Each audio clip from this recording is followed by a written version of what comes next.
Let's discuss transportation in human. तो जैसे कि हमने लास्ट वीडियो में डिस्कस किया था कि ऑक्सीजन की सप्लाई का काम, ऑक्सीजन या कार्बन डाइऑक्साइड है उनकी सप्लाई का काम हीमोग्लोबिन करता है। और आप लोगों को पता है कि ये हीमोग्लोबिन जो रेस्पिरेटरी पिगमेंट है that is present in our blood. Blood consist of a fluid medium called plasma.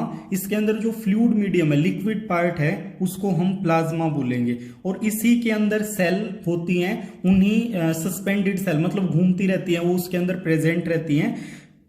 Plasma transport food, carbon dioxide, nitrogenous waste in the dissolved form. Plasma भी कुछ हद तक ट्रांसपोर्ट करता है फूड का, carbon dioxide का और नाइट्रोजनस वेस्ट का। Oxygen is carried by the red blood cell. तो बाकी सारा ट्रांसपोर्ट प्लाज्मा परफॉर्म करता है और मेन जो ऑक्सीजन का ट्रांसपोर्ट है that will be carried out by the red blood cell. और रेड ब्लड सेल के अंदर क्या होता है, हमारा हीमोग्लोबिन होता है जो इस फंक्शन को परफॉर्म करता है। Many other substances like salt are also transported by the blood।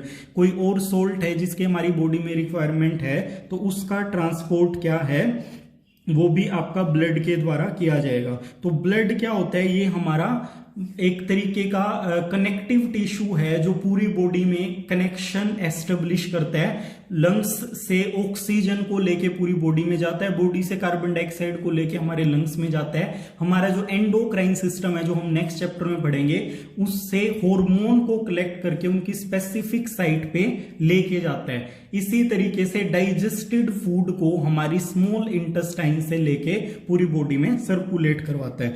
Blood में आरबीसीज के अलावा आपकी डब्ल्यूबीसी जो कि व्हाइट ब्लड सेल होती है, ये हमारा किस में रोल प्ले करती है, इम्यूनिटी में रोल प्ले करती हैं। जो पैथोजेंस हैं, फॉरेन पार्टिकल हैं, उनको किल करने में हमारी हेल्प करेंगे। इसके अलावा ब्लड के अंदर प्लेटलेट्स प्रेजेंट होती है जो ब्लड क्लॉटिंग में मेन रोल प्ले करती हैं।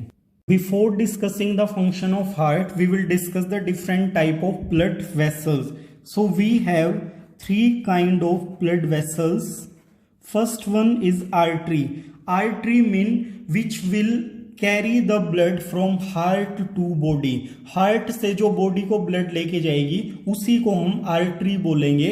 और इसके अंदर ऑक्सीजनेटेड ब्लड मतलब ऑक्सीजन जो रिच ब्लड है वो आपका आर्टरी के अंदर प्रेजेंट होता है। अब हार्ट से ब्लड बॉडी के अंदर जा रहा है तो वो हाई प्रेशर में जाता है, इसीलिए जो आर्टरीज हैं वो आपकी थिक वॉल्ड होती हैं। इनकी जो वॉल है वो मोटी होगी, अदरवाइज प्रेशर के कारण वो रफ्चर हो सकती है। Second one are veins.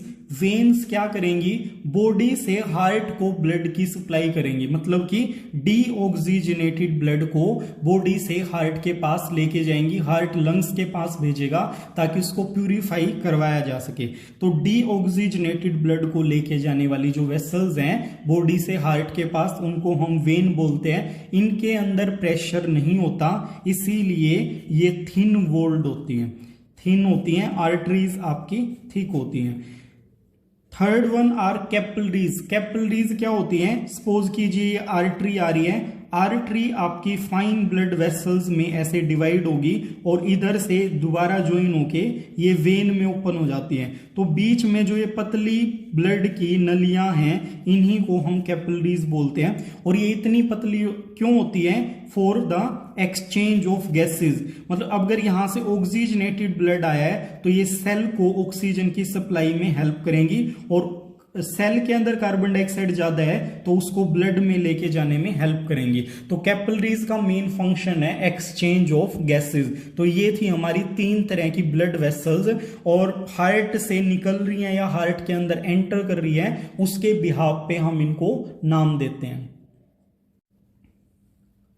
Transportation in human being.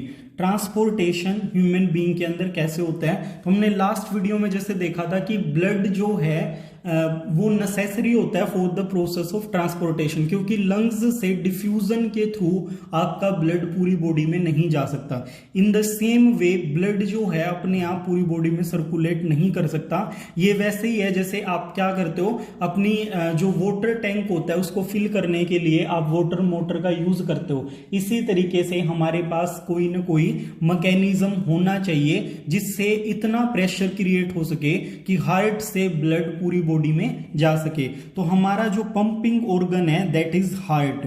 तो हार्ट क्या करेगा इसमें, वो हम इसकी स्ट्रक्चर देखेंगे, इसका फंक्शन देखेंगे। So heart is 4 chambered pumping organ in human. Mammals और बर्ड्स के अंदर 4 चैम्बर वाला हार्ट होता है, जो 2 ऊपर चैम्बर होते हैं, 2 नीचे होते हैं। ऊपर वाला जो चैम्बर है उसको हम बोलेंगे आर्ट्रियम और नीचे वालों को हम बोलेंगे वेंट्रिकल। सो ऊपर वाला जो लेफ्ट साइड का है उसको बोलेंगे लेफ्ट आर्ट्रियम और राइट साइड वाले को बोलेंगे राइट आर्ट्रियम। लोअर चैम्बर्स को हम बोलेंगे ventricle, left ventricle and right ventricle. Left और राइट वेंट्रिकल, इसके बीच में क्या होती है, एक पैसेज होता है और उस पैसेज को गार्ड करने का काम जो करती हैं वो हमारी बाइकस्पिड वोल्व करती हैं। वोल्व क्या होंगी, जो किसी मटेरियल के पैसेज को कंट्रोल करेंगी। जैसे ब्लड ऊपर वाले चैम्बर से नीचे जाएगा, बट नीचे से ऊपर अगर जाने लगेगा तो ये बाइकस्पिड वोल्व जो है वो बंद हो जाएगी। In the same way between the right ventricle and right atrium there is a valve known as tricuspid valve। ये 2 फ्लैप की वॉल्व होती है और इसके अंदर क्या होते हैं, 3 फ्लैप होते हैं। बैक फ्लो ऑफ ब्लड को ये कंट्रोल करती है।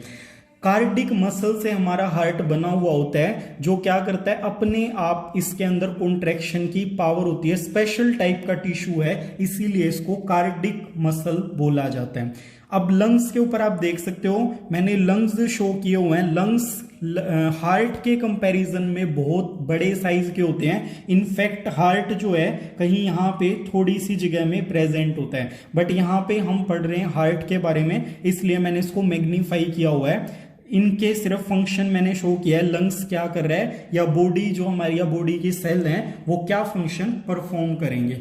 तो हमने रेस्पिरेटरी सिस्टम पढ़ा था, उसमें क्या हो रहा था, ऑक्सीजनेटेड एयर या जिसके अंदर ऑक्सीजन का अमाउंट ज्यादा है वो एयर हमारे लंग्स के थ्रू एल्वियोलाइज में एंटर करती है। एल्वियोलाइज के अंदर ऑक्सीजन का अमाउंट ज्यादा है और डीऑक्सीजनेटेड ब्लड लेके जब ब्लड वेसल्स जाएंगी तो क्या होगा, डिफ्यूजन के थ्रू कार्बन डाइऑक्साइड जो है वो लंग्स के अंदर एंटर कर जाएगी और ऑक्सीजन जो है वो आपकी ब्लड के अंदर एंटर कर जाएगी।